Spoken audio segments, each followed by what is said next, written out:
Welcome back to my KEEPUP channel. Lionesses roar to victory. Celebrations commence as England beats Australia 3-1 to reach first ever Women's World Cup final, while Matildas fans cry into their fosters after week of gloats, stealing supporters' seats and trying to snoop on training. England's women footballers made it through to their first ever World Cup final today after beating Australia 3-1 in a tense semi-final as days of banter between the two nations ended in heartbreak for the Matildas. Australian fans were left crying into their beers as goals for England from Ella Toone, Lauren Hemp and Alessia Russo sealed victory and put England one win away from lifting two major trophies in just under 13 months. Second half strikes for the European champions from Russo and Hemp silenced the home crowd of 75,000 hostile fans amid a febrile atmosphere in Sydney, with Hemp's strike coming just minutes after Sam Kerr had equalised. England will now take on Spain for the trophy this Sunday at 11 a.m. UK time, after they beat Sweden 2-1 yesterday to book their trip to the final. The match comes just over a year after England won Euro 2022 by beating Germany.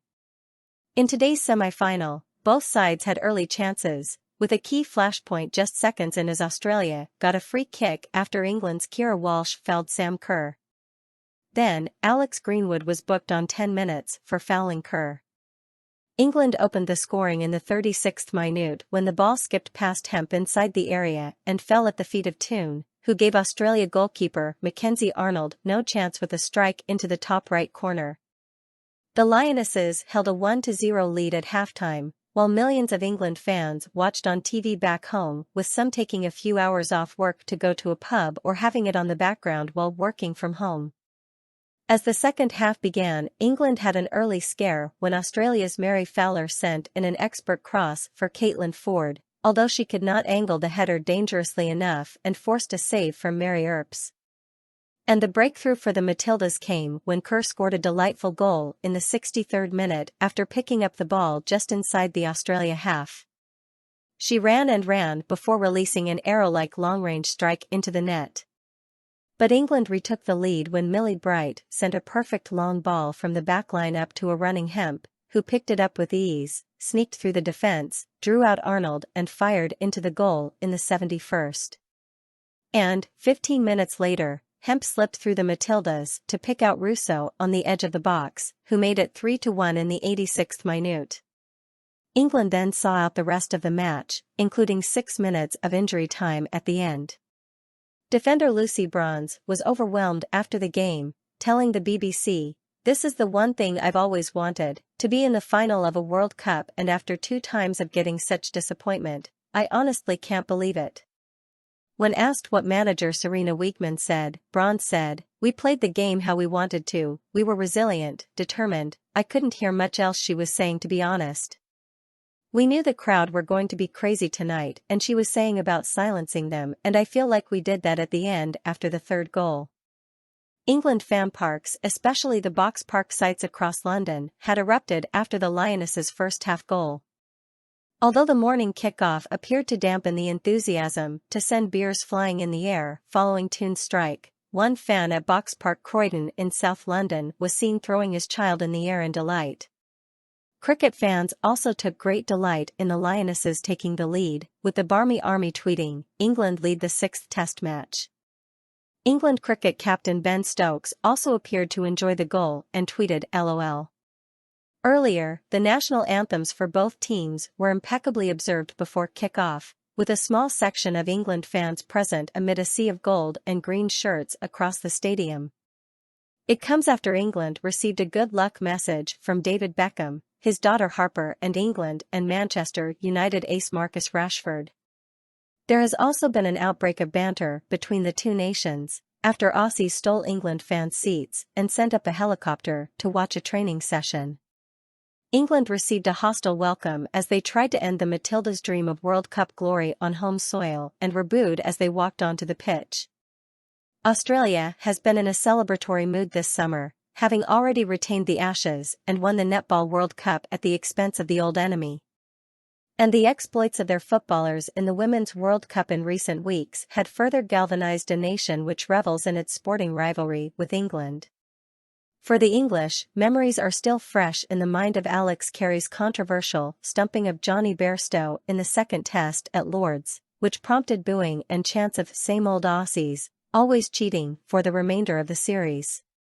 England fans, with the Free Lionesses supporters group, gathered in front of Sydney Opera House today, with some joking that there is no rivalry, it's not cricket.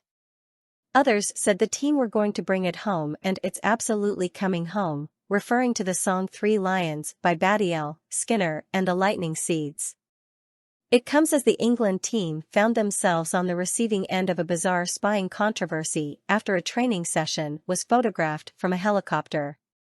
Meanwhile, tickets intended for England fans were bought up by Australians after a unique Lionesses code for an allocation of 1,970 was leaked on social media. A post on the Football Association's website said the access code Lioness was exclusively for England fans. But several Australian supporters managed to buy tickets in their opponent's section of the stadium and bragged they would be wearing Matildas shirts. The European champions will take on the Matildas at Sydney's sold-out Stadium Australia, where most of the 75,000 in attendance will be backing the co-hosts. Outside the Sydney Opera House today, one England fan told BBC Breakfast, "We're definitely outnumbered fan-wise, but I don't think that's going to stop us tonight, we're going to be up for it." Another said, "There's no rivalry, it's not cricket, we're going to win, we're going to bring it home, 100%. A third added, "I'm buzzing, we're ready to put on a show and silence the country." And a fourth said, "We can win it." In London today, eager Australian football fans based in the UK turned out in force to cheer on their team. More than 2 hours before kick-off, more than 100 fans queued up outside the Vauxhall Beer Garden this morning, with not a England fan in sight. Many wore the bright yellow colours of the team while others draped themselves in the national flag. Jessica Remington travelled from her home in Newcastle upon Tyne with her 10-year-old daughter Ivy to watch the match with other fans. Ivy had her face painted with the national flag and clutched two soft toys, a kangaroo and crocodile. Ms. Remington, who has lived in the UK for 5 years, said, "We travelled a long way to be here, but wanted to be with other Us fans. It is going to be a special day." Ivy added, "We are going to win. I hope the Matildas win." TV cameras cruise from Australian TV broadcast live with one fan telling the reporter, "What's not to like? Footy and a beer at 9 a.m. Casey Findlay and Tim Hearn said they are dual citizens with Australian and English passports, but having grown up in Australia, they are supporting the Matildas. Casey said, "I grew up going to their games when there were just 1,000 people in the ground. It is going to be amazing seeing so many people watching in the stadium. We will win because of the energy and support that will be coming to the team." Sharon Holmes queued up while clutching an inflatable kangaroo and wore an Aussie team shirt. She is visiting relatives in Newbury, Berkshire, and said she could not resist watching the match. "It is nice to be here among so many people who all want the same thing, a Matildas win." The majority of those waiting for the Vauxhall Beer Garden to open were women.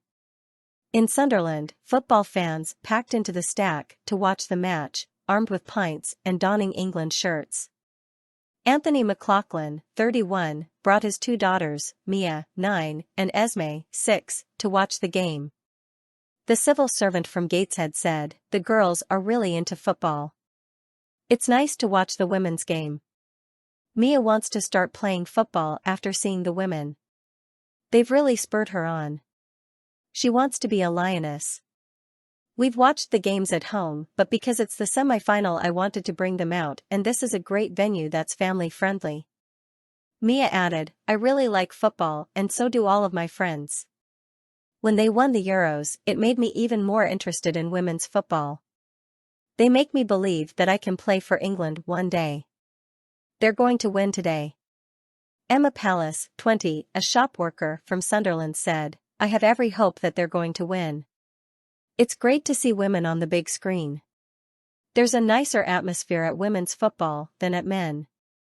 We watched the women's Euros, so we also wanted to come out for the World Cup. There's a good crowd out today." Her friend Leah Dixon, a factory worker from Sunderland, added, "We came out to watch it as there's a great atmosphere watching the games. England can go all the way. They'll beat Australia and get to the finals. They're going to win." But not everyone there was supporting England. Neil Farline, 59, lived in Greystanes in Sydney for a number of years before moving back to the UK. The healthcare worker from Sunderland donned a yellow shirt to support the Australian team. The father of two said, "I grew up in Australia and spent many years there, so the country and the football team have a special place in my heart. The Matildas will be fierce competition for the Lionesses. They're a fantastic team and I think it will be a close match. It's a great opportunity for Aussie fans, like me, to watch the game in the UK. I'm wearing the team's colours to show support for the girls.